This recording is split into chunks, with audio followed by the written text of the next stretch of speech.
이 기시니 이치로가 스승이고 고가 후미타게가 이분에게 배운 제자분이에요. 그래서 이 고가 후미타게가 이 기시니 이치로랑 나눈 대화를 철학자와 학생이라는 젊은이라는 이 컨셉으로 해서 그 대화식의 그 책을 읽어보신 분들 알겠지만 대화체로 되어 있거든요. 그래서 굉장히 어려운 철학에도 불구하고 굉장히 쉽게 읽혀요. 이 대화체로 형성하다 보니까 그래서 소크라테스의 문답식으로 만들어진 형식의 책이기 때문에 굉장히 재미있게 읽혀져서 이 기시미 이치로가 철학자고 고가 후미타게가 젊은이로 등장하는 거라고 생각하시면 되고 실제로 스승과 제자의 관계라고 해요. 먼저 우리 아들러의 알프레드 아들러라고 하는데요. 이분에 대해서 잠깐 소개를 한번 해볼게요. 이분은 유대인이라고 해요. 오스트리아 출신의 이제 유대인의 이제 의사였는데요. 이분은 심리학자로 여기 책에 나온 그대로 읽어보면 미래지향적이고 긍정적 사고를 강조하는 개인 심리학을 창시했고요.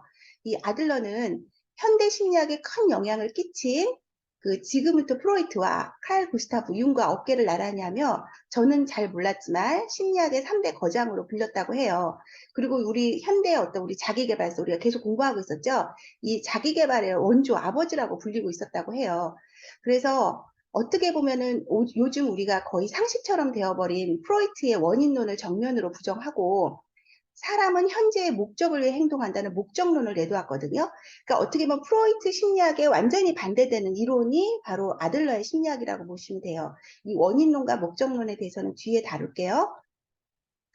아들러에 의하면 우리는 얼마든지 변할 수 있는 존재고 그러기 위해서는 지금의 나를 그대로 받아들이고 인생에 놓인 문제를 직시할 용기가 필요하다고 이야기합니다. 즉 자유나 행복도 모두 용기의 문제지 환경이나 능력의 문제는 아니라는 것이다. 그렇게 아들러의 심리학을 우리는 뭐라고 부르냐면 용기의 심리라고 부르고요. 사실 이 책 전반적으로 가장 핵심 용어는 용기예요. 우리가 행복해지고 자유롭고 싶다면 용기가 있어야 된다는 게 어떻게 보면 가장 중요한 이제 가장 핵심 키워드라고 볼 수 있는데요. 이 아들러 심리학이 이 정신과 의사였거든요. 정신과 의사이자 심리학자였는데 이분이 자기를 찾아오는 많은 그 내담자들을 보니까 공통점이 있었다는 거예요. 어떤 공통점이 있었냐? 인생 초기에 형성한 생활 양식에 크게 영향을 받는다는 거죠. 그러니까 어떤 부모를 만나고 어떤 환경에서 그 사람이 자랐냐에 따라서 그 사람의 인생에 큰 영향을 받는다. 여기까지는 프로이트의 원인론과 아주 일치하는 거를 이 사람이 발견한 거죠. 여기까지 끝났으면 이 사람이 프로이트의 제자였거든요. 스승을 정말 잘 따르는 그 이론을 확립할 수 있었겠죠. 그런데 여기서 끝나지 않았어요. 두 번째, 이 사람이 발견한 두 번째가 뭐였냐면, 그러나 뚜렷한 목적 의식과 노력으로서 자신을 변화시킬 수 있다는 것도 발견했다는 거죠. 그래서 인생은 사람이라는 거는 주변 환경에 영향은 받지만 그것이 그 사람의 운명을 결정하는데 결정적인 역할을 하는 건 아니다. 그 사람이 어떤 노력을 하냐에 따라서 그 사람의 인생은 크게 바뀔 수 있다. 완전히 바뀔 수 있다라고 이 사람은 본 거죠. 그래서 여기서 프로이트의 그 원인론을 정면으로 방박하고 인간은 현재의 목적을 해서 행동한다는 목적론을 내놓았다고 해요. 그렇게 이제 시작하는 이 책인데, 이 책의 서문에 보면, 이 책의 저자인 기시미 이치로가 이런 말을 합니다. 이 책은 이렇게 살아야 한다라고 강하게 제언하기보다는 이렇게 생각해 볼 수도 있지 않느냐라고 여러분에게 제안하는 책이라고 이야기하거든요. 그래서 이 책을 읽으면서, 너무 불편해 하실 필요는 없어요. 왜냐면 이 책의 내용이 되게 불편해요. 우리가 기존에 가졌던 모든 의식들을, 왜냐면 우리 유교 문화라고 얘기했잖아요. 그런 문화적 습성을 굉장히 계속 자극하고 계속 해집거든요.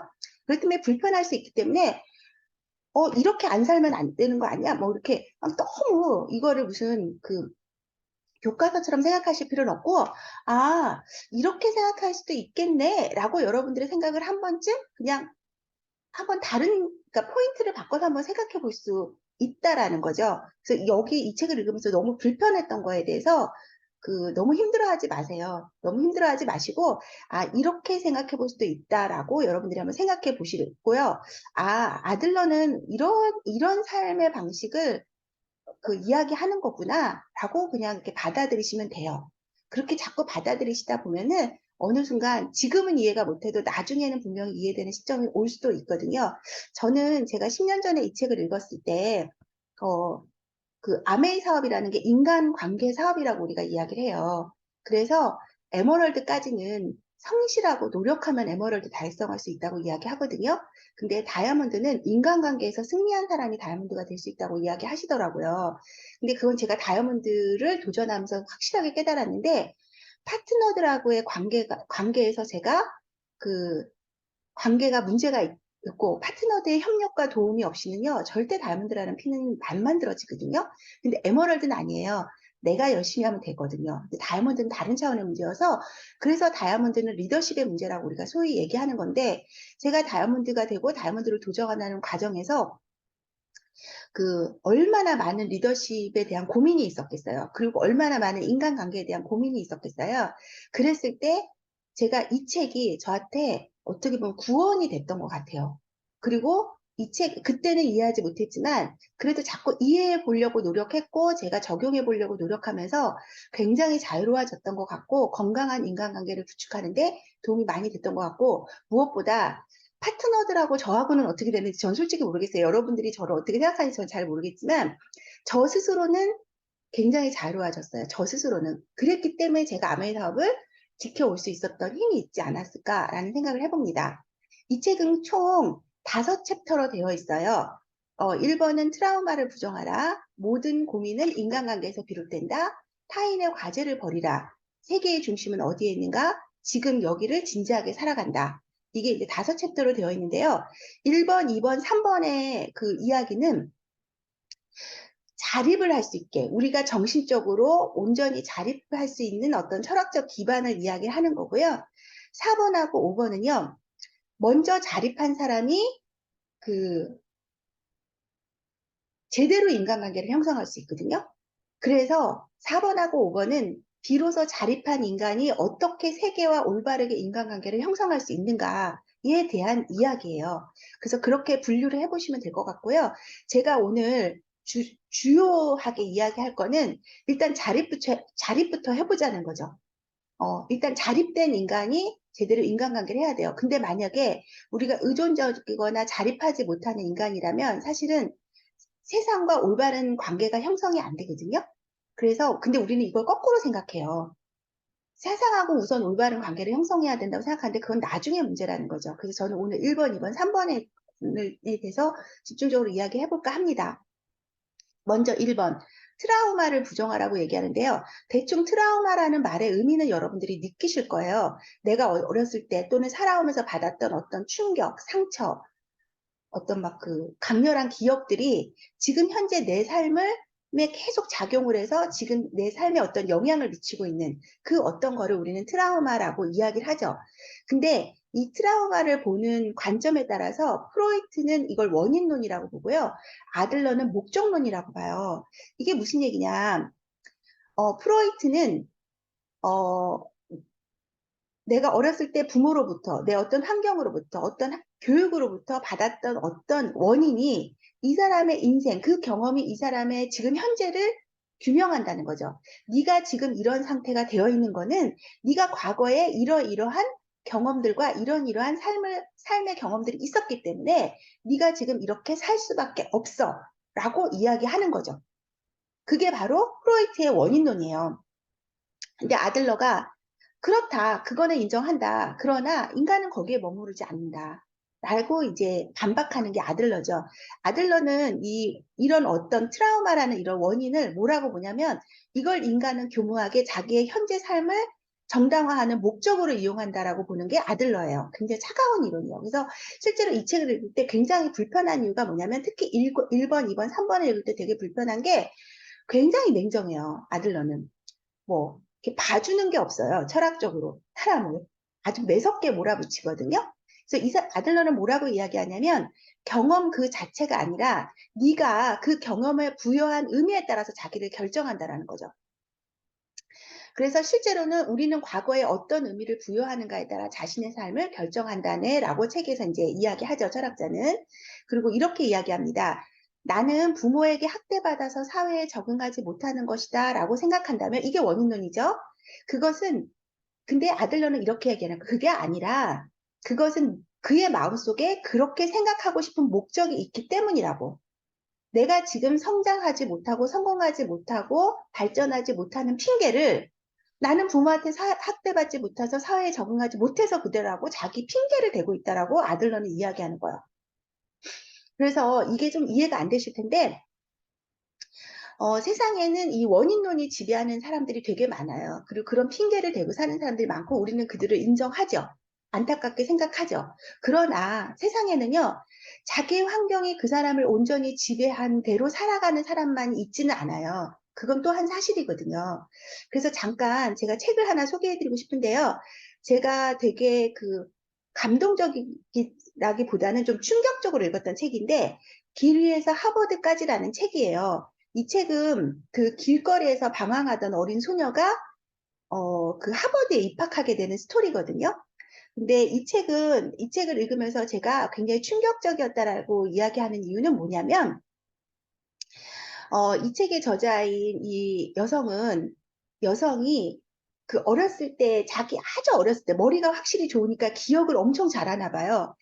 자기 아주 어렸을 때의 기억, 그러니까 보통 한 3살, 4살 때부터의 기억을 아주 세세하게 적어요, 이 책에. 그래서 제가 어느 부분에서 충격을 받았냐면, 저도 아이가 있는 엄마잖아요. 아, 우리 아이들이 나를 이렇게 지켜보겠구나라고 생각하니까 끔찍하더라고요. 그래서 정말 내 뒤에 우리 아이들의 눈동자가 계속 나를 지켜보고 있는 듯한 느낌을 가지게 됐던 게 이 책이었어요. 이 책을 소개하는 동영상 한번 잠깐 볼게요.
이 책 잠깐 영상 보셨나요?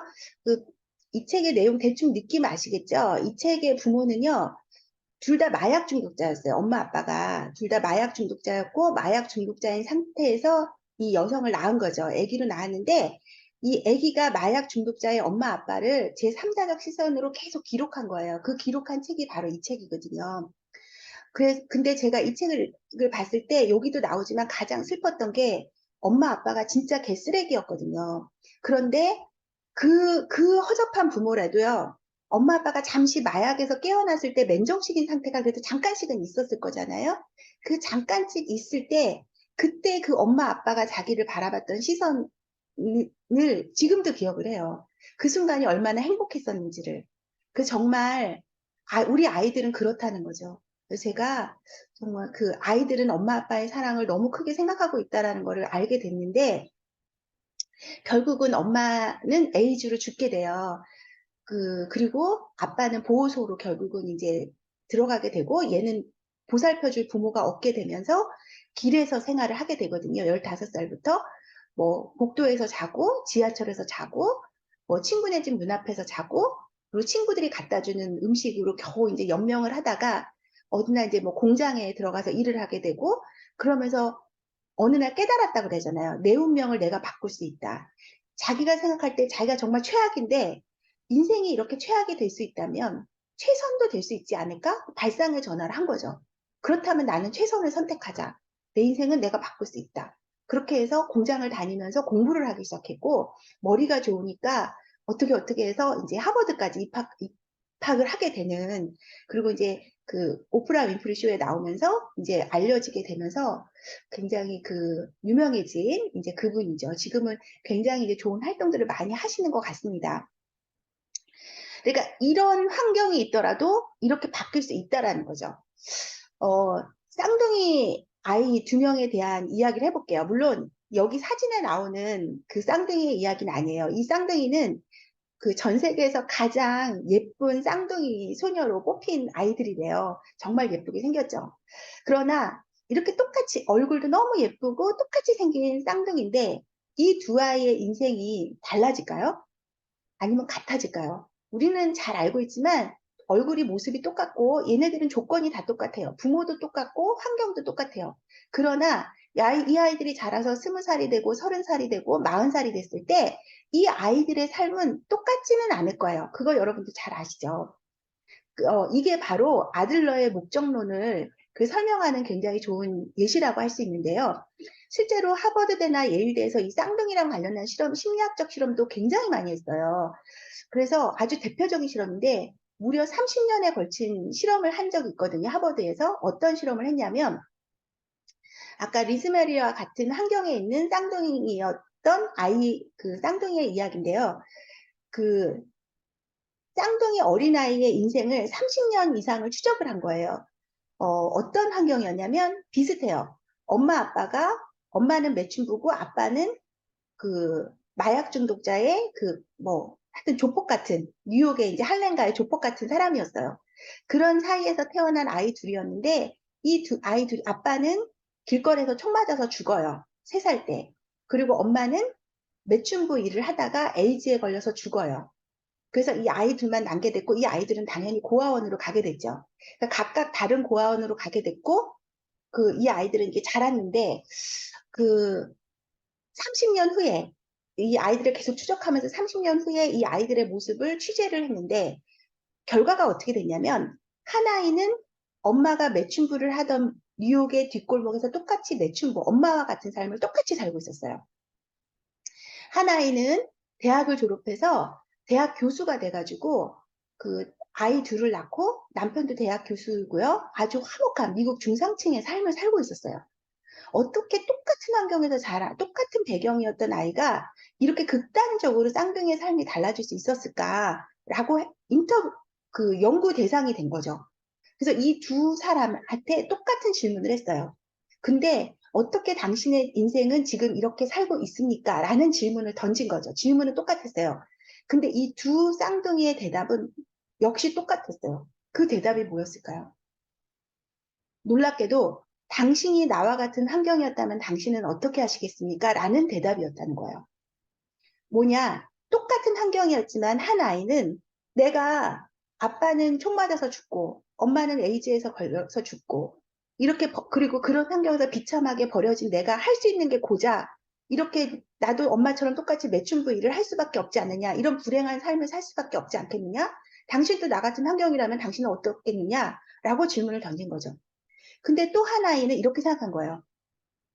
당신도 나 같은 환경이라면 나처럼 우리 부모처럼 살고 싶었겠냐. 나는 정말 부모처럼 살기 위해서 정말 최선의 노력을 다했다. 그런 자리로 난 돌아가고 싶지 않았다. 다시는 그런 슬픈 삶을 살고 싶지 않았다. 당신이 나 같은 환경이었다면 당신은 어떻게 하겠느냐. 라고 질문을 던진 거죠. 그러니까 결국은 아들라의 목적론은 뭐냐면 각자 핑계는 다 있다는 거예요.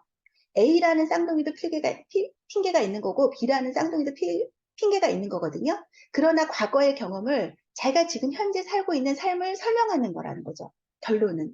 그래서 인간은 결국은 자기가 결정한 대로 살게 된다는 게 아들러 심리학의 목적이고요. 이 쌍둥이 어린이가 이야기하는 메시지는 굉장히 큰 것 같아요. 그러면서 이 책에 나오는 이 젊은이가 이런 얘기를 해요. 아니, 이토록 불행한 삶을 내가 자발적으로 선택한 것이라고요? 그게 나한테 좋은 일이었다고요? 라고 그렇게 선택해서 그 불행한 그 상태가 네가 좋아서 선택한 거야 라고 철학자가 얘기한 거죠. 그러니까 막 반발을 한 거죠, 젊은이가. 근데 철학자가 그 뒤에 이야기를 하는 부분인데요. 인간은 끊임없이 어떻게 변하기로 선택하는 게 아니라요. 변하지 않기로 선택하는 게 인간의 습성이래요. 예를 들자면 아까 그 쌍둥이 같은 환경에서 만약에 100명이 똑같은 환경이었다면요. 100명 중에서 몇 명이 완전히 다른 부모와는 완전히 다른 삶으로 살고 있을까요? 아마 이게 20대 80일지 아니면 1대 99일지는 모르지만 아마 부모가 살았던 환경 그대로 살고 있는 사람들이 거의 90% 아니면 80%일 거예요. 그래서 왜냐하면 대부분의 사람들은요, 변하지 않기로 선택하기 때문이라는 거죠. 대부분의 사람들은. 인간은 어쨌든 언제든 어떤 환경에 있든 변할 수 있어. 자네가 변하지 않는 것은 스스로 변하지 않겠다고 결심했기 때문이야. 조금 불편하고 부자연스럽긴 해도 지금의 생활 방식에 익숙해져서 이대로 변하지 않고 사는 게 더 편하니까. 생활 방식을 바꾸려고 할 때는 뭐가 필요하다? 여기에 이 책의 주제가 나오죠. 용기가 나오는 거죠. 우리가 인생을 바꿀 때 우리에게 가장 필요한 건 뭐냐면 용기라는 거예요. 그런데 그 용기가 뭐냐면 어떤 용기냐면 우리가 변화함으로써 생길 때 우리가 뭐가 생기냐면 불안이 생긴다는 거죠. 어떻게 될지 모르니까 불안하다는 거죠. 근데 변하지 않으면 우리는 뭘 선택하는 거죠? 지금 상태의 불만을 계속 선택하는 거예요. 그러니까 인간은 어쨌든 선택을 해야 되는데 지금 상태로 사는 이런 불만인 이 상태, 내가 살고 있는 이 불만스러운 이 상태를 선택할 건가? 아니면 불안을 선택할 건가?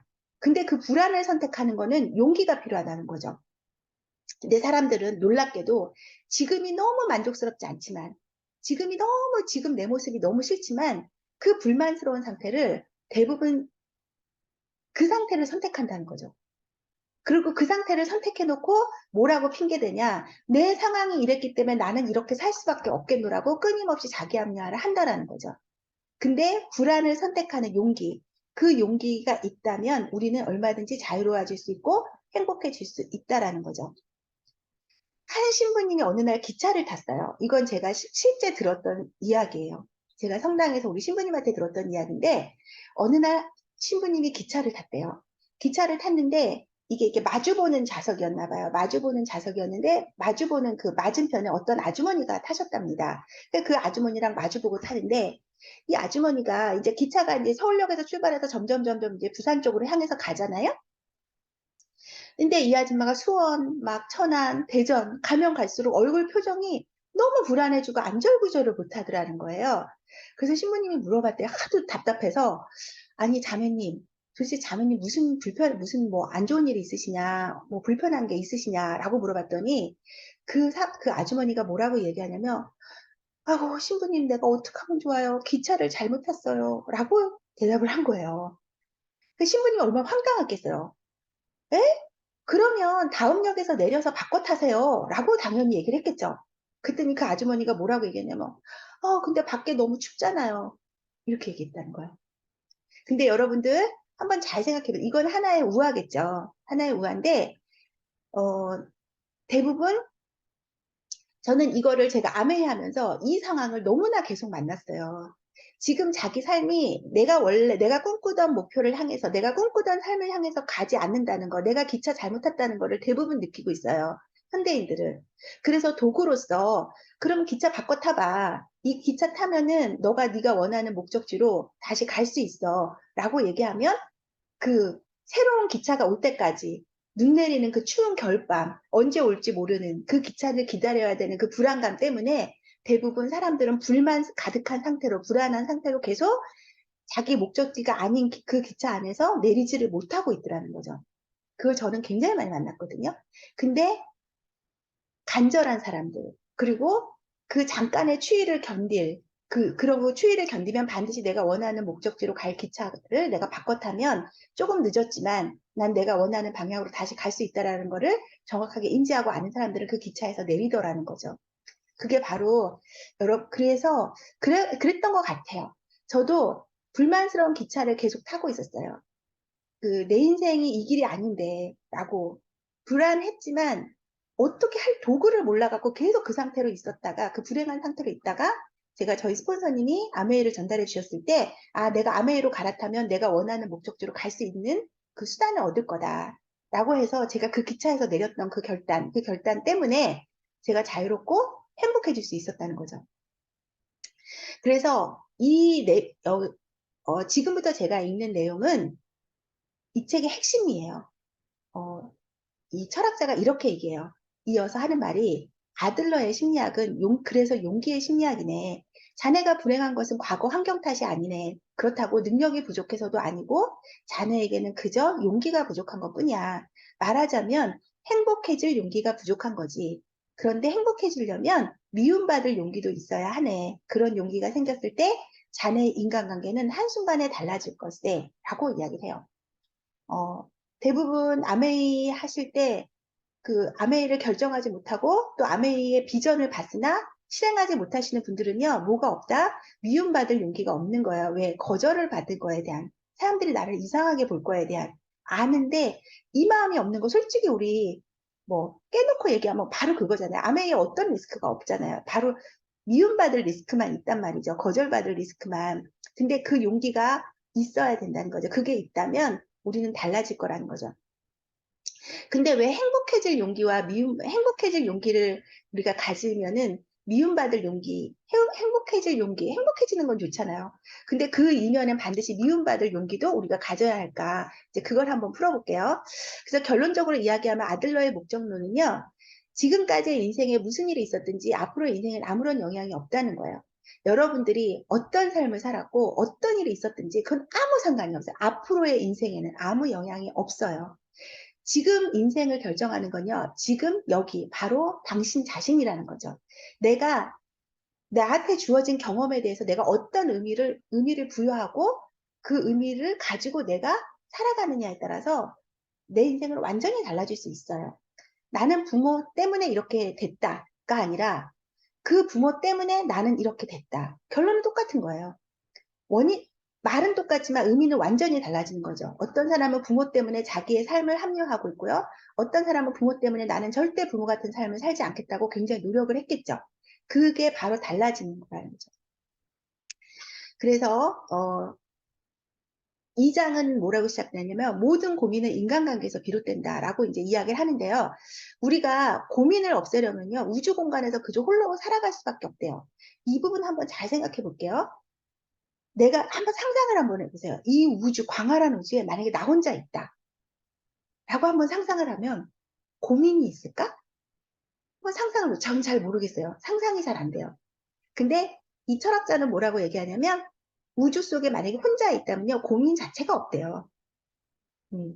고민 자체가 없다는 거죠. 이런 얘기 하죠. 여자들이 굉장히 자기 자신을 많이 꾸미는 걸 좋아하잖아요. 근데 만약에 무인도에 여자가 혼자 산다면 그렇게 화장하고 치장하고 살까? 이렇게 물어봤을 때 한번 생각을 해보세요. 전 안 할 것 같아요. 왜? 누가 나를 아무도 보는 사람이 없어. 남의 시선이 없다면 제가 뭐 굳이 저를 이렇게 꾸미고 힘들게 이쁘게 해서를 그렇게 꾸미지는 않을 것 같거든요. 근데 마찬가지라는 거죠. 우주 공간에 혼자 있다면 고민이라는 게 아예 없대요. 한번 이야기를 풀어볼게요. 아들러는 열등감을 뭐라고 표현했냐면요. 이게 너무 재밌어요. 독일어인데요. 민더 베르티히 카이트 게펠. 굉장히 어려운 말이네요. 근데 아세요? 우리가 지금 쓰고 있는 이 열등감이라는 개념 있죠? 이게 아들러가 처음으로 얘기한 거래요. 최초로 이야기한 개념이래요. 놀랬어요. 아들러가 이제 열등감에 대해서 뭐라고 얘기했냐면 민더 베르티히 카이트 게필이라는 말이 이제 독일어로 이제 열등감이라는 의미인데요. 이게 독일어는요, 가치가 더 적은 느낌이라는 뜻이래요. 그거를 이제 이렇게 독일어로 얘기했고, 이거를 영어로 해석하면서 이제 열등감이라는 개념으로 이제 해석을 했다라는 거죠. 그러니까 즉, 다시 얘기하면 원래 아들러가 얘기한 열등감의 개념은요, 자기 자신에 대한 가치 판단에 대한 말이라는 거죠. 인간은 태어날 때 어떤 존재로 태어나죠? 아무것도 할 수 없잖아요. 하다못해 자기가 싼 오줌 똥 하나, 그리고 먹는 음식조차도 혼자서는 먹을 수 없는 굉장히 무기력한 존재로 이 세상에 태어나거든요. 그런데 그렇게 무기력한 존재로 태어난 그 인간은요, 그 다음에 어떤 본능이 작동되냐면 그 무기력한 상태에서 벗어나려는 보편적인 욕구를 갖고 있어요. 그리고 계속 노력하죠. 그래서 1000번을 넘어져도 결국은 끝내 일어나서 걷잖아요, 아기들이. 그렇게 그 무기력한 상태에서 벗어나려는 욕구를 갖고 있거든요. 그래서 이런 상태를 아들러는 뭐라고 얘기하냐면 우월성 추구라고 얘기했어요. 우월성 추구. 좀 더 나은 상태를 추구하는 거라는 것이겠죠. 그래서 이 우월성 추구를 정의하면요. 향상되기를 바라는 것, 이상적인 상태를 추구하는 것. 이게 이제 우월성 추구라는 거예요. 그런데 이 열등감, 아들러가 이야기한 열등감이라는 개념은 뭐냐면 그러한 우월성을 추구하는 과정에서 내가 정해놓은 어떤 이상, 내가 꿈꾸는 이상, 또 내가 정한 어떤 목표가 있잖아요. 그 목표에 도달하지 못했을 때 스스로가 자기가 모자라다라고 느끼는 감정이래요. 근데 이 감정 자체가요, 나쁜 게 아니라는 거예요. 이거는 병이 아니라 우리가 건강하고 노력과 성장을 하기 위한 자극이 될 수 있다라는 거죠. 만약에 내가 나 자신에 대해서 뭔가 부족한 게 없고 뭔가 불편한 게 전혀 없다면 인간은 전혀 향상되지 않아요. 내가 정해놓은 이상이 있잖아요. 나 이렇게 하고 싶은데, 이렇게 되고 싶은데, 나 왜 이렇게밖에 안 돼 있는 거야? 어떻게든지 노력해서라도 나는 저길 가고 싶어. 라고 노력하는 사람이 결국 성장해 나가고 성공해 나가는 거잖아요. 근데 그 노력을 이끄는 감정이 바로 열등감이라는 거예요. 내가 정해놓은 이상에 내가 도달하지 못한 모자라다고 느껴, 부족하다고 느끼는 자기의 감정. 그러니까 열등감은 나쁜 감정은 아니라는 거죠. 그걸 어떻게 활용하냐에 따라서 성장을 위한 굉장한 자극이 될 수 있다는 거예요. 그런데 아들러는 뭐라고 얘기하냐면 그런 열등감이 문제가 아니라 열등감 콤플렉스가 문제라는 거예요. 그래서 열등감과 열등감 콤플렉스는 개념을 좀 분리해야 된다라고 이야기하는데 열등감 콤플렉스는 뭐냐면 자신의 열등감을 변명거리로 삼기 시작한 상태라는 거죠. 예를 들면 나는 학력이 낮아. 그러니 나는 좀 더 공부를 열심히 해서 남들보다 남들이 10을 노력할 때 나는 100을 노력해서 이걸 극복해야 돼. 이거는 그냥 열등감이고 성장을 위한 자극이죠. 근데 그거를 나는 학력이 낮아서 성공할 수 없어. 나는 못생겨서 결혼할 수 없어. 나는 못생겼으니까 다른 사람한테 호감을 주려면 나를 좀 약간 패션을 좀 그 패션에 신경을 쓴다든가 아니면 이런 화술을 좀 더 배운다든가 그렇게 해서 사람들한테 나는 호감을 줘야 돼. 이렇게 생각하면 좋은 열등감이지만 나는 못생겨서 결혼할 수 없어. 내가 못생겼기 때문에 사람들은 나를 싫어해. 그건 당연해. 이런 식으로 자기의 열등감을 변명 삼아서 어떤 상태를 유지하려고 하는 것. 그걸 열등감 컴플렉스라고 하는 거죠. 그래서 이거는 분리해야 된다. 그러니까 열등감은 나쁜 게 아니라 열등감 컴플렉스를 조심해야 된다라고 얘기하는 게 아들러예요. 근데 이 열등 컴플렉스는요, 그 반대말에 그 이면에 또 뭐가 있냐면 우월 컴플렉스로 또 등장한다는 거예요. 그래서 이 열등 컴플렉스를 가진 사람은 또한 우월 컴플렉스를 같이 갖고 있다는 거죠. 그래서 이 자랑하는 사람을 열등감을 느끼는 사람이라고 아들러는 이야기하는데요. 이 우월 컴플렉스는 뭐냐면 나와 어떤 권위를 연결시킴으로써 마치 나라는 사람이 우월한 것처럼 꾸미는 거죠. 그 예를 들면 내가 만약에 명품 옷에다 명품 백을 휘두르고 다니면서 자기의 부를 과시하는 거는 그 이면에 그 사람이 어떤 열등감에 대한 컴플렉스를 감추기 위한 행위라는 거죠. 그런데 뭐 자기의 과거를 막 자랑한다든가 이런 거. 그러니까 자랑한다는 것 자체가 열등감을 느끼고 있다라는 그 상태라는 거죠. 근데 여기서 또 굉장히 그 놀라운 개념이 나와요. 불행자랑이라는 거. 네요. 불행자랑. 혹시 주변에서 이런 분 보셨거나 또는 혹시 내가 이러고 있지 않나 한번 잘 생각해 보세요. 이 열등감이라는 것 자체를 첨예화시켜서 특이한 우월감에 빠지는 패턴이 있는데요. 예를 들면 성장 과정에서 자신이 겪은 불행을 마치 뽐내듯이 말하는 사람. 타인이 위로하거나 변화를 권하면 너는 내 심정이 어떤지 몰라 하면서 도움의 손길을 뿌리치는 사람. 너 내 입장이 돼봤어? 너 내 상태가 돼봤어? 하면서 그 상대편을 굉장히 미안하게 만들어버리는 사람. 그런 사람들이 있거든요. 그것도 불행을 자랑하는 거래요. 일종의 열등감이라는 거죠. 불행을 무기로 상대방을 지배하려고 해. 자신이 얼마나 불행하고 얼마나 괴로운지를 알림으로써 주변 사람들을 걱정시키고 그들의 말과 행동을 속박하고 지배하려고 든다는 거죠. 첫날 말했던 집에 틀어박혀서 지내는 사람들은 여기 이제 앞부분에 나오는 어떤 예가 있거든요. 집 밖에 안 나오는 자기 친구 얘기가 있었는데 곧장 불행을 무기로 우월감에 빠지는 거죠. 불행을 가지고도 우월감에 빠질 수 있대요. 그래서 아들러가 이렇게 얘기했대. 오늘날 연약하면 매우 강한 권력을 가진다라고 지적했을 정도라고 이야기합니다. 그래서 혹시 주변에 이렇게 자랑질하는 사람, 이런 사람도 우리가 좀 피해야 되는 사람이지만 사실은 더 피해야 되는 사람은요, 이 불행을 자랑하는 사람 주변에 있어요. 그리고 자기 불행을 가지고 옆에 사람을 계속 미안하게 만들고 죄의식을 갖게 만드는 사람들이 있거든요. 그런 사람들은 더더욱 피해야 돼요. 혹시 그 사람 주변에서 내가 떠난다는 거에 대해서 미안하거나 죄스럽게 느껴진다면 그 패턴에서 여러분이 빨리 벗어나지 않으면요, 여러분들 굉장히 힘들어져요, 인생이. 이런 관계는요, 끝내야 되는 겁니다. 이런 사람하고의 관계는 반드시 끝내야 돼요. 굉장히 위험한 사람이에요. 그리고 이런 말도 있어요. 인생은 타인과의 경쟁이 아니다. 우리가 이 열등감이라는 것 때문에 아까 열등감 컴플렉스로 바꾼 사람들이 그 경쟁을 하거든요. 그 경쟁을 하면서 끊임없이 본인이 괴로움, 고통 속에 빠진다는 거죠. 근데 건전한 열등감이라는 건요, 실제로 타인과의 비교에서 게 아니라 자기 가치 판단 기준이나 자기 자신의 가치 판단이잖아요. 그러니까 남과 비교하는 게 아니라 누구랑 비교하는 거죠? 이상적인 나와 비교하는 거예요. 그래서 이상적인 나와 비교를 하는 거기 때문에 타인하고 경쟁할 필요가 없는 거죠.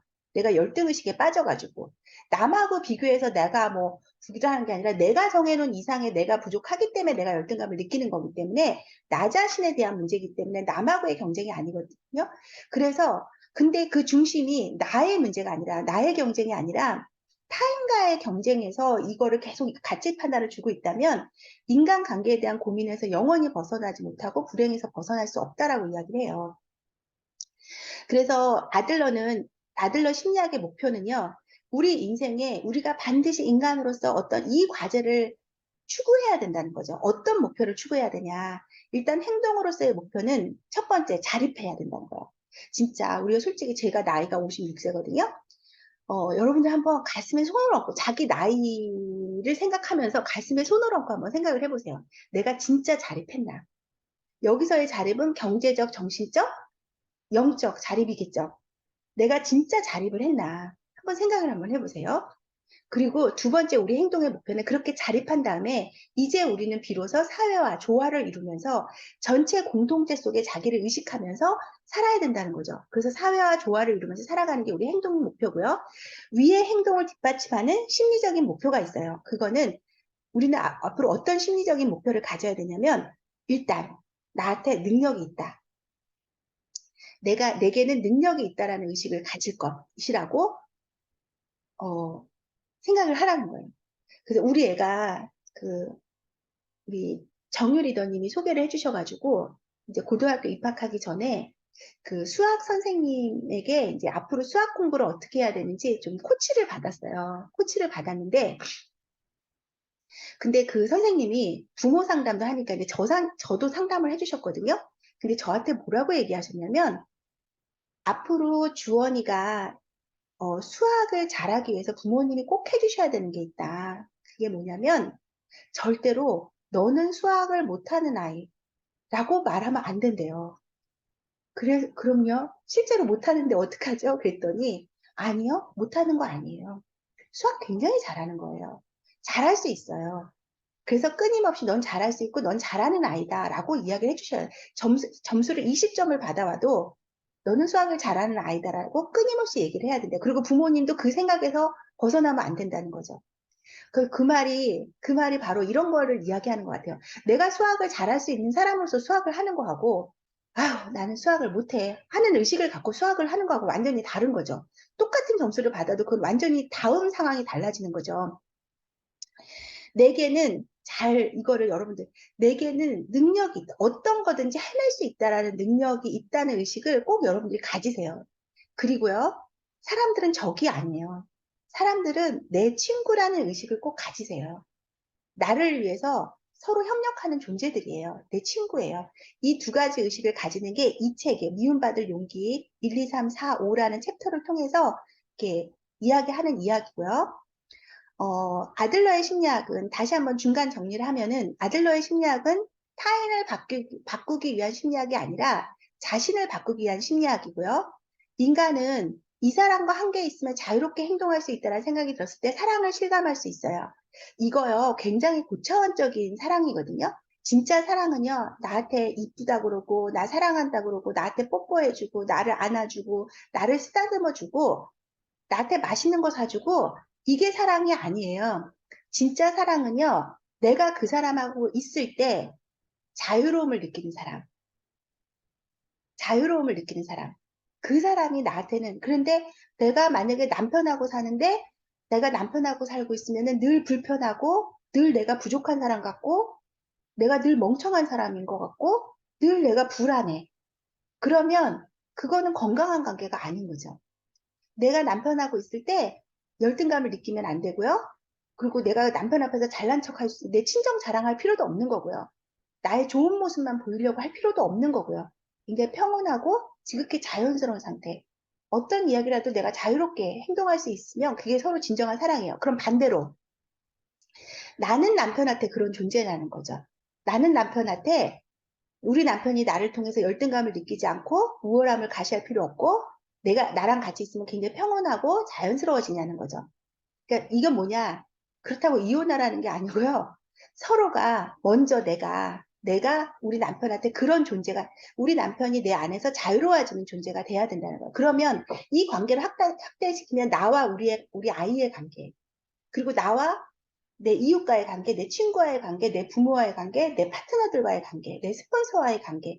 이 모든 관계를 내가 이런 관계를 만들어야 사랑의 관계라는 거죠, 이게. 사랑은 모든 걸 바꾸는 기적을 만드는 거거든요. 사랑의 에너지라는 거는. 그래서 이렇게 우리가 서로 노력을 합시다. 그리고 아들러는 여러 가지 구실을 만들어 인생의 과제를 회피하려는 사태, 아까 얘기했듯이 인생의 과제, 우리가 추구해야 되는 인생의 과제가 있는데 그 과제를 회피하려는 거를 인생의 거짓말이라고 얘기를 했고요. 그리고 이렇게 인생의 거짓말을 하고 있는 상태를 도덕적으로 규탄받아야 할 문제는 아니고요. 용기의 문제라고 또 위로를 합니다. 그 다음에 이제 마지막으로 이제 타인과의 과제를 버리라. 제가 오늘까지 여기까지 할 건데요. 타인과의 과제를 버리라. 이 말은 뭐냐면은 인정 욕구를 부정하라는 거예요. 일단 첫 번째 내가 트라우마를 부정하라고 얘기했죠. 트라우마 부정해라. 내가 결정하기에 따라서 달라진다. 그 다음에 이제 부정해야 되니까 인정 욕구. 남한테 인정받기를 원하는 마음을 부정하라는 거예요. 타인에게 인정받으려고 할 때 거의 모든 사람이 타인의 기대를 만족시키는 것을 자기의 수단으로 삼는다는 거죠. 예를 들면은 그렇게 된다면 모든 인간관계는 다 나빠지는 거예요. 그리고 부자유스러워지는 거죠. 그리고 그 관계 때문에 고통을 받게 되는 거죠. 그럼 어떻게 해야 되냐? 과제를 분리하라는 거죠. 예를 들면 눈앞에 공부한다라는 과제가 있을 때 아들러의 심리학에서는 이렇게 생각하라는 거죠. 공부한다라는 과제가 있다고 여러분 생각해 봐요. 아이하고 여러분의 관계에서 이건 누구의 과제인 거예요? 공부한다는 거는. 아이의 과제죠. 근데 그거를 부모의 과제처럼 생각하면 안 된다는 거죠. 이게 분리가 안 되면서 이제 모든 인간관계에 문제가 생기는 거죠. 공부하는 것은 아이의 과제일 때 거기에 대고 부모가 공부해라고 명령하는 것은 타인의 과제에 비유하자면 흙투성이 발을 아이에게 들이미는 행위라는 거죠. 모든 인간관계의 대부분 타인의 과제에 함부로 침범하는 것 또는 자신의 과제에 남이 함부로 침범해 들어오는 것에 의해서 발생한다는 거예요. 과제를 분리할 수 있게 되면 인간관계는 급격하게 달라진다는 거죠. 세상 부모들은 흔히 너를 위해서야 라고 말하지만 하지만 솔직히 말해서 부모들은 명백히 자신의 목적, 자신의 이목이나 또는 자신의 체면일지도 모르고 어떻게 보면 지배욕일지도 모르죠. 그리고 자기가 이루지 못한 거를 아이를 통해서 이루려고 하는 헛된 욕망을 아이를 통해서 대리만족시키기 위해서 행동하는 거죠. 즉 너를 위해서가 아니라 솔직하게 얘기하면 나를 위해서일 수가 있다는 거예요. 조심하라는 거예요. 근데 그 기만을 알아차렸기 때문에 아이는 반발하는 거예요. 그러면서 아이는 속으로 생각하는 거죠. 내가 왜 공부해야 되는데? 누구 좋으라고?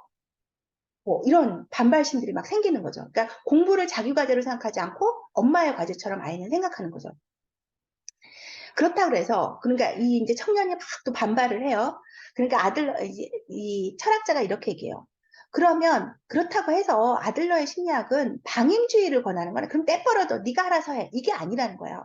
방임이란 아이가 무엇을 하는지도 모르고 알려고도 하지 않는 태도가 방임이죠. 그게 아니라 아이가 무엇을 하는지 알리고 무엇을 하는지 알고 또 만약에 본인이 공부하고 싶을 때는 언제든지 도울 준비가 되어 있다는 의사를 전달하는 것. 단 거기까지는 하지만 아이의 과제는 함부로 침범하지 말아야 된다는 거죠. 아이가 네가 해야 된다는 것도 부모가 알고요. 그리고 네가 공부하고 싶을 때는 엄마가 이런 도움을 줄 수 있어. 그러니까 언제든지 엄마의 도움이 필요하면 이야기를 해. 라고 얘기하는 것까지는 괜찮죠. 그러나, 근데 왜 공부 안 해? 엄마 공부하라 그랬지. 하고 애를 질질 끌고 와서 공부시키는 거는 그건 하면 안 된다는 거예요. 아이의 과제에 함부로 침범하지 말아야 된다. 그래서 뭐 일단 뭐 여기 책에 나오는 얘기예요. 이것은 아이의 과제라고 생각하네. 방 안에 틀어박혀 있는 상황에 대해서 계획하러 들지 않고 과도하게 관심을 갖고 살피는 것을 그만둘 것에. 맨 처음에 이제 방에 갇혀 있는 친구 이야기로 시작했다 그랬잖아요. 방에서 안 나오는 친구. 그러니까 만약에 철학자라면 이렇게 나는 그 상황에 대해서 개입하려고 들지 않을 거야. 내가 그 과도하게 관심을 갖는 것도 그만둘 거야. 다만 다음 공경에 처했을 때 내가 언제든지 너를 도울 준비가 되어 있다는 메시지는 내가 보낼 거야. 라고 이야기를 했어요. 상대방을 믿는 것, 믿어주는 거죠. 그거는 자네의 과제일세. 하지만 내가 이렇게 상대방을 믿었다 해서 걔가 다 내 믿음대로 되는 건 아니죠. 하지만 자네의 기대와 신뢰를 받는 상대가 어떻게 행동하느냐 하는 것은 그 사람의 과제라는 거죠. 이거를 명확하게 하는 거. 내가 이렇게 했는데 너 왜 이렇게밖에 못해? 내가 너한테 해준 게 얼만데 너는 왜 나한테 이거밖에 안 줘? 내가 해준 건 나의 과제죠. 그러나 그 과제에 대응해서 그 사람이 뭘 하는 건 그 사람의 과제인데 그걸 자꾸 섞는 거죠. 우린 살면서. 자꾸 섞는 거죠. 그리고 남이 해야 될 일에 대해서 내가 막 간섭하고 그리고 내가 해야 될 일인데 남이 막 간섭해 들어오는 것도 내가 그냥 허용해버리고 이렇게 되면서 우리는 관계에 굉장한 문제가 생기는 거죠. 타인의 과제에 개입하는 것과 타인의 과제를 떠안는 것. 이 두 가지가 자신의 인생을 굉장히 무겁게 짓누른다네. 만약에 인생에 고민과 괴로움이 있다면 그 고민은 어디에 있다? 인간관계에 있다는 거예요. 먼저 여기서부터 저기까지는 내 과제가 아니다라고 경계선을 정하게, 그리고 타인의 과제는 버리게, 그것이 인생의 짐을 덜고 인생을 단순하게 만드는 첫걸음이다. 어, 그래서 왜 남의 고민까지 자기가 다 껴안고 그거를 막 자기가 또 개입해서 막 해결하려고 하고 막 그런 사람들 되게 많거든요. 그러면서 스스로 힘들어하고. 그리고 그렇게까지 했는데 쟤는 나중에 내 뒤통수 치고 뭐 이러면서 막 혼자 고통받고 있는 거죠. 그래서 아들러가 이렇게 얘기해요. 인간관계의 고민을 단순 해결하는 방법이래요. 누구도 내 과제에 개입시키지 말고 나도 타인의 과제에 개입하지 않는다. 이러면 우리는 자립할 수 있다는 거죠. 관계를 단순 해결하는 방법. 여기서 이제 이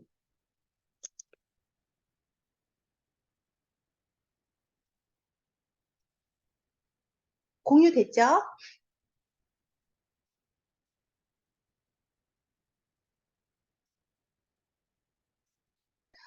곽튜브 이야기를 해볼게요. 이 곽튜브라는 사람은 여행 유튜브고요. 우리나라 거의 탑에 해당되는 여행 유튜버예요. 이 사람이 유키즈 본더블럭에 나왔어요. 그래서 이제 유재석하고 이제 조세호 하는 그 프로에 나왔는데 이분 아시는 분 있으실 거예요. 저는 제가 여행을 너무 좋아해서 제가 여행 유튜버 영상을 많이 보는 편인데 제가 굉장히 좋아하는 여행 유튜버 중에 하나예요. 근데 이분이 제가 가장 좋아하는 사람이 옆에 있는 원지의 하루에 이 원지. 여러분들 구독하세요. 원지의 하루. 너무 재밌어요. 그런데 이 각튜브는 많이 보진 않았지만 이제 있다는 거 정도는 알았는데 이 여행 유튜버의 스토리가 여기서 나왔는데요. 여러분 한번 들어보세요. 얘가 중학교 때 학폭을 당한 거예요. 얘가 딱 봐도 나이가 30이 넘었는데도 굉장히 애띄어 보이죠. 그러니까 아기 때도 훨씬 키도 작고 애기처럼 보이니까 등치 큰 애들이 와서 계속 괴롭히는 거예요.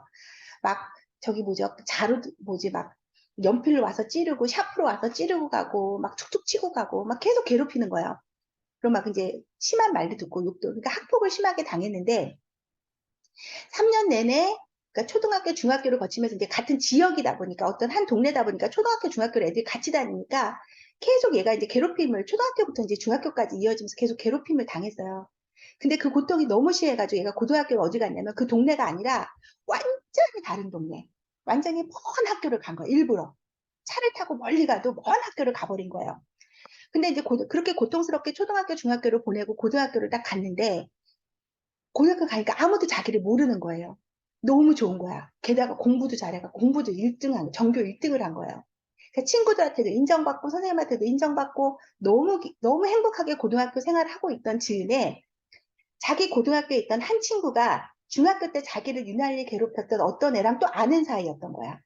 그래갖고 둘이 만났다가 이 곽튜브가 그 고등학교에 다닌다는 거 알게 된 거예요. 그러니까 이 중학교 때 애가 뭐라고 얘기했냐면, 아, 걔 니네 학교 다녀? 아, 걔 완전히 찐따였는데, 그러면서 이제 자기네가 얼마나 걔를 괴롭혔는지, 걔가 얼마나 멍청한 애였는지를 막 얘기를 한 거예요.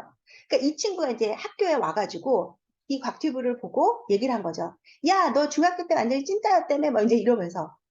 그러니까 얘가 거기서 충격을 받은 거예요. 그러면서 곽튜브가, 아, 나는 어디도 피할 데가 없구나. 어디도 내가 내 몸을 숨길 데가 없구나. 자기의 과거의 기억으로부터 자기가 벗어날 수 없구나 생각하는 순간 학교를 더 이상 다닐 수가 없게 돼서 자기 부모님한테 얘기했대요. 자기 학교 그만두겠다고, 자퇴하겠다고. 그럼 여러분들 부모님 입장에서 뭐 어떻게 얘기를 하겠어요? 그래, 자퇴해라 그러겠어요? 미쳤냐? 너 지금 학교 생활 잘하고 공부도 잘하는데 왜 자퇴하냐? 부모님이 당연히 극렬하게 반대했겠죠. 아무리 부모님을 설득해도 부모님을 설득할 수가 없게 돼가지고 얘가 내린 결단이 뭐냐면 집을 나가버렸어요. 그냥 가출을 해버린 거예요. 가출해서 아마 집이 통영이었나 봐요. 가출해서 어떻게 했는데 어느 날 한 3일째인가 4일째 되는 날 자기가 거제도에 와 있더라는 거예요. 왔는데 돈은 다 떨어지고 너무 배는 고프고 잘 데도 없고 오갈 데가 없으니까 그때서야 비로소 이제 부모님한테 전화했는데 그때 전화한 시간이 밤 11시에 전화를 한 거예요. 밤 11시에 전화했는데 부모님이 그 전화를 받자마자 어떻게 그 시간에 뭘 타고 왔는지 모르게 새벽 3시에 그 거제도에 도착을 한 거예요. 도착을 해서 도착하자마자 얘를 혼내거나 그런 게 아니라 그냥 엄마 와서 그냥 껴안고 고생했다 하면서 집에 가자 그래갖고 데리고 집에 왔어요. 집에 와서 이제 각튜브가 얘기를 한 거죠. 자기가 왜 가출을 하게 됐는지, 왜 자기가 학교를 그만두려고 했는지 하면서 자기가 실은 학교 폭력에 시달렸다라는 이야기를 했어요. 그 얘기를 하니까 엄마가 펑펑 울어요. 엄마가 펑펑 울면서 한 얘기가 뭐냐면 너무 미안하다. 내가 너한테 너무 미안하다. 네가 그렇게 힘들게 학교 생활했는데 엄마가 전혀 눈치를 못 챘다. 너무 미안하다 하면서 자퇴서를 엄마가 써가지고 그날 바로 엄마가 학교 가서 자퇴서를 내버린 거예요. 그리고 얘는 자퇴를 했어요. 자퇴를 하고 그 다음에 뭘 했냐. 2년 동안 집 밖을 안 나간 거예요. 방 안에 틀어박혀서 얘는 테레비 보고 게임하고 그냥 그것만 한 거예요.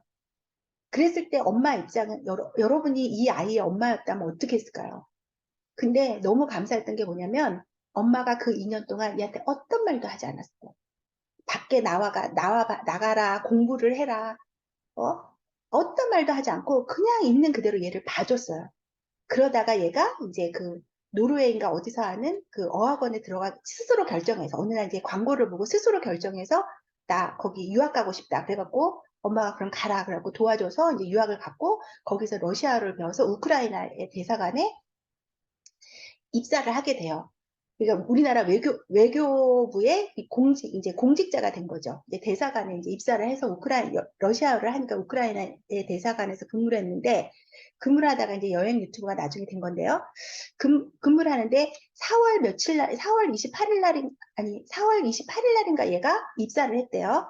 근데 5월 8일이 어버이날이잖아요. 그 어버이날 우리나라 외무부에서 이 어머니한테 꽃다발을 보내주나 봐요. 어버이날. 왜냐면은 자식들이 다 이제 해외에 나가 있으니까 외무부에서는 자식 대신에 꽃다발을 부모님들한테 보내주는데 그 어머님한테 꽃다발을 보내줬는데 뭐라고 써서 보냈냐면 어머님, 당신의 아들을 이렇게 훌륭하게 키워주셔서 정말 감사합니다. 이렇게 해서 꽃다발을 보냈대요. 엄마가 얼마나 감동했겠어요. 그죠? 얘도 너무 감동했고. 그래서 이게 무슨 얘기냐면 엄마가 그때 얘가 방 안에 틀어박혀 있었지만 엄마가 얘의 과제, 얘가 풀어야 될 인생의 과제에 엄마가 개입하지 않았다는 거죠. 단지 엄마는 뭘 했던 거죠? 너가 언제든지 문 밖을 나올 때 엄마는 너를 도울 준비가 되어 있어 라는 메시지만 계속 보여줬다는 거죠. 이제 마지막으로 또 9시를 넘겼지만 마지막으로 정리할게요. 진정한 자유란 무엇인가? 아들러 심리학에서는 모든 고민은 인간관계에서 비롯된 고민이다라고 주장하지. 즉 우리는 인간관계에서 해방되기를 바라고 인간관계로부터 자유로워지기를 갈망하네. 하지만 우주에서 혼자 사는 것은 절대로 불가능해. 생각이 여기에 이르렀다면 자유란 무엇인가에 대한 결론은 나온 것이나 마찬가지네. 단적으로 말해 자유란 타인에게 미움을 받는 것일세. 자네는 아마 조직에서의 해방을 자유라고 생각했겠지. 하지만 그건 아니죠. 남이 나에 대해 어떤 평가를 내리든 마음에 두지 않고, 남이 나를 싫어해도 두려워하지 않고, 인정받지 못하는 대가를 치르지 않는 한 자신의 뜻대로 살 수 없어. 이 과제를 분리하잖아요. 과제를 분리하면요, 우리는 남한테 어떤 평가를 받게 될지 몰라요. 심지어 욕을 먹을 수도 있어요. 그러나 그걸 감당해야 된다는 거죠. 나를 싫어하지 않았으면 좋겠다라고 바라는 것은 내 과제야. 그러나 나를 싫어하느냐 마느냐 하는 건 타인의 과제죠. 우리는 누구나 내가 미움받고 싶은 사람은 어디 있겠어요. 다 나는 사람들이 나를 좋아했으면 좋겠어요. 그 마음은 내 과제예요. 하지만 나를 싫어하느냐 마느냐 하는 건 타인의 과제죠. 그래서 타인의 과제인데 그 타인의 과제에 그걸 나를 맞추느라고 그 사람한테 그 사람의 기대에 나를 계속 부응하느라고 맞추다 보면 나는, 내 과제를 잃어버리는 거죠. 그리고 타인의 과제에 내가 개입하는 거죠. 나를 탐탁치 않게 생각하는 사람이 있다 해도 나는 거기에 개입할 수 없네. 그래서 인간관계의 카드는 내가 쥐고 있다는 거죠. 그래서 예를 들면 아버지에게 내가 맞았어. 아버지에게 맞아서 아버지와 사이가 나쁘다라는 원인론에 입각해서 생각하면 나로서는 할 수 있는 게 아무것도 없네. 하지만 아버지와 잘 지내고 싶지 않아서 맞은 기억을 꺼냈다라고 생각하면 관계를 회복할 카드를 내가 쥐게 되는 거지. 즉, 목적을 바꾸면 그걸로 문제가 간단해진다라고 말을 하고 있어요. 상대방이 나와 관계를 회복할 의사가 없어도 상관없었지. 문제는 내가 결심하느냐 마느냐 하는 거지. 인간관계 카드는 언제나 내가 쥐고 있다는 말일세. 예를 들어서 내가 아버지하고 맞아서 내가 아버지랑 사이가 나빠. 이렇게 생각하면 원인론이죠. 그러나 우리 아버지 같은 스타일하고 내가 잘 지내고 싶지 않아서 내가 맞은 기억을 갖고 있는 거야. 나는 그 기억을 갖고 있는 거야 라고 내가 만약에 생각한다면 언제든지 내가 그 카드를 버릴 수 있는 거죠. 그래, 이 카드는 내가 버리자. 버리자 하면 언제든지 버릴 수 있는 거죠. 원인론적이 아니라면. 그러니까 인간관계 카드는 나한테 달려있는 거죠. 내가 쥐고 있는 거야. 그 사람이 나한테 그렇게 했기 때문이 아니라 너가 싫어서 내가 이런 핑계를 대고 있는 거야 라고 내가 만약에 생각하고 있다면 그 관계의 틀은 내가 그 핑계를 버리는 순간 나는 그 사람하고의 감정은 없어지는 거거든요. 그러니까 내가 주고 있는 거죠. 그런데 타인을 조종하는 수단으로서 자신의 말과 행동을 바꾸는 거는 단연컨대 잘못된 발상이세. 라고. 그러니까 예를 들면 내가 그 사람을 조정하려고 그 사람을 조정해서 나의 입맛에 맞게 행동하게 하려고 뭐 예를 들면 칭찬을 한다든가 야단을 친다든가 이런 거는 잘못된 발상이라는 거죠. 그래서 제가 1과부터 3과까지를 제가 그냥 빠르게 훑었어요. 4과, 5과는 그 공동체랑 관련된 이야기예요. 이렇게 우리가 그 트라우마를 부정하고, 그 다음에 인정받기를 부정했을 때, 우리에게 뭐가 필요하다? 내가 미움받을 용기가 필요하다라는 거죠. 그거를 부정하려면, 이 두 가지를 부정했을 때, 우리는 비로소 뭘 할 수 있다? 자립할 수 있다는 거죠. 그 자립한 상태로 두 번째, 우리는 사회에 공헌을 해 나갈 수 있거든요. 그걸 4장, 5장에서 쓰고 있어요. 그래서 여러분들이 살아가면서 이 과제를 분리하는 훈련을 자꾸 한번 해보세요. 그것만으로도 굉장히 여러분들 되게 자유로워질 거예요. 그럴 때 필요한 게 뭐다? 미움받을 용기가 필요하다라는 거죠. 네, 마치고요. 예. 3월 달에 우리가 같이 읽을 책을 제가 추천해 드릴게요. 용기부터 사람들의 운명은 바꾸기 시작하거든요. 우리가 의식 단계를 봤을 때 용기라는 에너지를 쓰게 되면서부터 운명은 드라마틱하게 바뀌기 시작해요. 근데 그 책을 그럼 인간의 심리 상태에 따라서 인간의 레벨이 다 달라지고 일의 성과가 완전히 달라지거든요. 그래서 그 용기에 대해서 좀 더 공부하기 위해서 제가 3월에 추천하는 책으로 데이비드 호킨슨의 의식혁명이라는 책을 추천합니다. 이 책 어려울 수도 있어요. 그러나 피할 수는 없는 책인 것 같아요. 우리가 자유롭고 행복하고 성공하려면 이 책은 반드시 우리가 돌파해야 돼요. 이 책의 의식의 단계를 우리가 이해하지 못하면 우리는 그 의식의 틀에 갇혀서 영원히 내 삶을 못 변화시키거든요. 이 책을 여러분들이 3월의 책으로 꼭 한번 읽어보시고요. 네, 공유 중지하고, 네, 저기 음소거 하시고 서로 인사하고 끝내도록 하고요. 요거는 제가 바로 카톡에 올려드리고, 혹시 개인적으로 책을 읽으시면서 나 이 부분이 너무 이해가 안 됐다. 제가 뭐 가르치시려고는 안 되지만 같이 고민을 할 수 있으니까, 뭐 나 이 부분은 이해 안 됐다. 그런 부분이 있으면은 뭐 언제든지 연락을 주시고요. 네. 마치겠습니다. 수고 많으셨고, 좋은 주말 보내시고요. 아참, 우리 다음 주에는 우리 스프링 랠리가 인천 송도에서 열리죠. 그리고 다 같이 모였으면 좋겠어요. 다음 주 토요일 날 서로 좋은 모습으로 뵙도록 하겠습니다. 마치겠습니다. 좋은 주말 보내세요. 감사합니다. 감사합니다. 감사합니다. 들어가세요. 감사합니다. 들어가세요.